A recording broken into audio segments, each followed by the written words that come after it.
Welcome back to the new lesson. In the previous video, we have learned how to create convolutional neural network architecture. Now in this video, we will look at what data augmentation is and what is the purpose of data augmentation. So let's get started.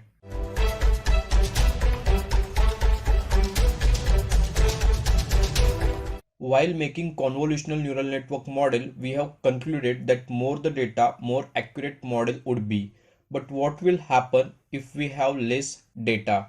Data augmentation is nothing but creation of artificial data based on the modification of existing data. For creating the artificial data, efforts needed are very less. In practice, there are so many augmentation methods are available. For example, we can augment image data by flipping the image horizontally or vertically. We can rotate the image, we can zoom, we can crop, we can change color channel. All these are common data augmentation methods. By doing data augmentation, we are able to add more samples on training set and we are able to reduce overfitting of the model. Now let us perform data augmentation in MATLAB. The digit training set is loaded as a 4D array data by the digit train 4D array data function. Xtrain is a 28 by 28 by 1 by 5000 array where 28 is a height and 28 is a width of the images.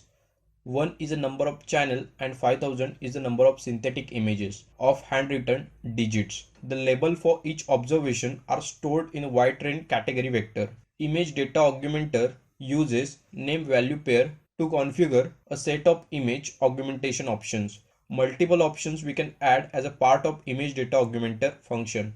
Right here we all can see rotation, horizontal translation and vertical translation are passed. To get more information about these transformation techniques, you can take reference of documentation. This is how we can add augmentation for images. Followed by augmentation, convolutional layer and option to the network are added. In the previous video, we have already seen how we can add convolutional layer and options parameter to the network. If I train the network,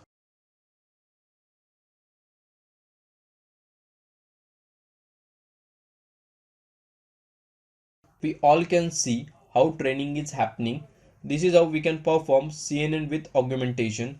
This will end our video. In the next lesson, we are going to see working of recurrent neural network. Thank you for watching this video. Do like this video if you found it helpful.